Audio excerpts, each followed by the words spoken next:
All right, I want to take a little bit of time to show you a few things regarding reports and forms that you're going to run into. Now, within the chapter that we're working with, they will show you a number of things, but sometimes it's a little difficult to fully understand until you actually see and play with it. One of the things that you're going to run across is the issue of how your forms are presented. Now, usually when we go with a quick form, created using the form tool, you'll end up with what's called a stacked layout, which is each field, you'll have a label and then the field, etc., that is ready for you to go. Now, and sometimes when you do the automatic pieces, you may end up with something like a checkbox, a yes, no, true, false, will show up as just text, yes, no, true, false, and you might want that to be you may want that to be a checkbox, which is easy enough to do. As a control you can change up here. We will see that. But when you end up putting in your own controls, sometimes things will get a little off kilter. You'll notice that, for example, the capacity field has now moved a little bit over to the left. It doesn't quite line up with the rest of these things. Some of them are a little more crunched. What you can do is when you have a form, you can go ahead in and make sure that you have everything nicely laid out. Now, the first thing, though, is when you open something, you need to make sure that you are in layout view. If you are just in form view, you can't change anything. You're looking at the data. You're not looking at the layout. So change it to layout view. Now, if you want to change it to stacked layout, you have to change all of your items. You have to select all of them. Well, there is no drag and select. As you can see, I'm trying here. I'm not selecting anything. I can choose my fields. I can choose it and hit the control button and select multiple fields. But I need to remember that I would have to click every field and their label in order to apply this properly. Real pain in the butt. So you use Control A to select everything. And under your Arrange tab, you're arranging it into a stacked layout. You just say stacked, and now what it'll do is it'll automatically set it up. It lines it up. It actually fills these fields all the way over here. Of course, you can shrink those if you want, so they don't need to be as big, but also puts them at an equal spacing down, better on the eye. So that's one of the nice things that we can quickly do. Now, you need to be careful because if you start changing things around, say you went, well, I'm going to go to tabular date instead. Okay, fine. Here's my title, my ID. Each field will now show up separately. But when I go back to stacked, I'm all of a sudden going to have things moved around a lot bigger. So, it's the kind of thing you need to be careful when you make changes. If you like a change, it's always a good idea to save it. Otherwise, you might have to start over again, and that could be a real pain.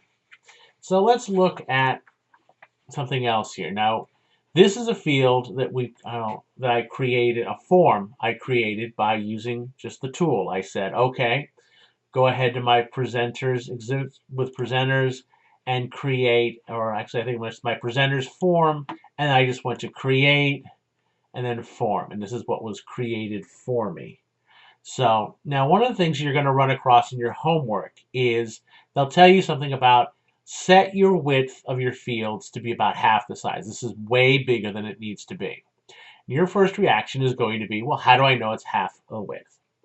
Well, reality is you can, in general, just drag it and eyeball it, sort of maybe put a piece of paper up and figure out how wide this is, or a ruler, and you can then just say, well, that's about half. However, you know by now that our grader that uses for grader projects can be very particular. So let me just show you a quick way to get around some of those problems using some of the tools we have. Now in this case, we have to make sure that we are in layout view. When you open a form, you'll immediately go into form view. When you created it, you'll go to, save it, and then you'll be put into print preview view, but when you come out, you should be in layout view. Make sure you are in layout view. And then we go to design, and we want to look at our properties. The properties is going to be one of those little things that's very helpful.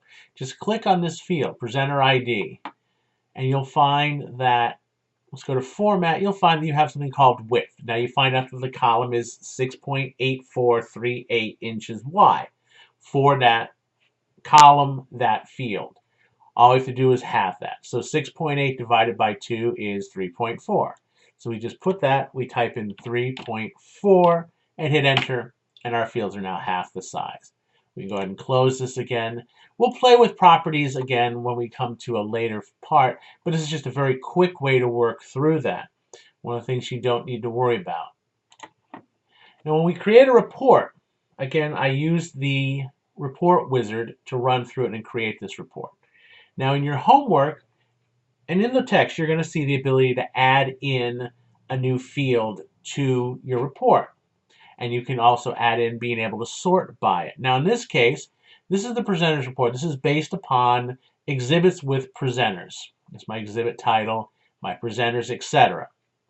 So you'll see the exhibits with presenters has got first name, last name, exhibit title, location, and date. Well, my instructions will tell me to add in the exhibit start time, which comes from my exhibits table. You'll see that I have a starting time here. It's not part of my query, so I'm actually going to have to add it in. Well, if I want to add in a field, first of all, again, make sure that I am in Layout View. And you'll see under my Design tab, adding existing fields. And you'll find this. Now, normally, by default, it's going to show you the fields that are associated with this object's data source. But if I want to add in from another field, I can find it in my exhibits table, my starting time. I'm just going to drag this over a little bit here, and I'm just going to drag it in right here to the right of location ID. And it's going to tell me that, hey, I have to modify your data source. You'll have to go ahead and say, yes, okay. Now, unfortunately, it drops it right here, so all we're going to do is drag it over here to where we want it, and boom, we now have our starting time. We can close this now, because that's done. Now you can see that, I'm actually getting more than I want to see. You'll see that now you have this all in there. Now you may want to say, okay, I want to make sure that they're sorted by date, because I've already said that as part of my arrangement. So we have each of the dates, and then I want to sort it by time, because you can see people can have different programs, breeding techniques and horticulture on the same day. I want to make sure that they are in order by time. And so what I need to do is I need to add in a new sort. Now sorting and grouping in forms, which we'll do a little bit more again later on.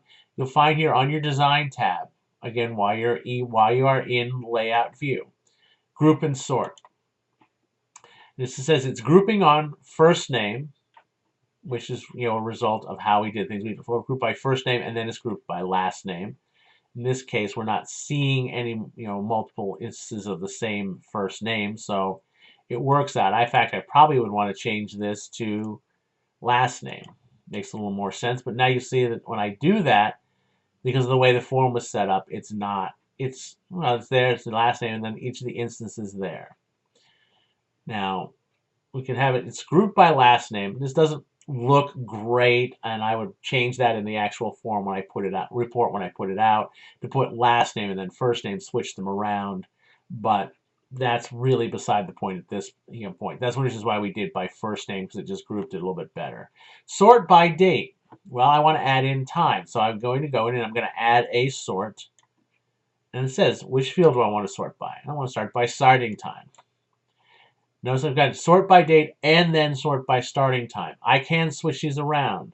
So if I wanted to do time and then date, which would be stupid in this case, but I could still do it, I could move that up. And now I've got all of my 11 sorted here. 11:15 on 9:1, 11:15 on 9:3. It's really not useful. So but we've got that. Now this is a toggle, so we can then close it. It won't change anything, but I've already added in those sorts. So that's one of the ways with a report you've got to keep an eye on it, because unlike working with a data sheet view, it's not as easy to just click something and say I want to sort by it, especially if you're grouping or if you want to sort by more than one object.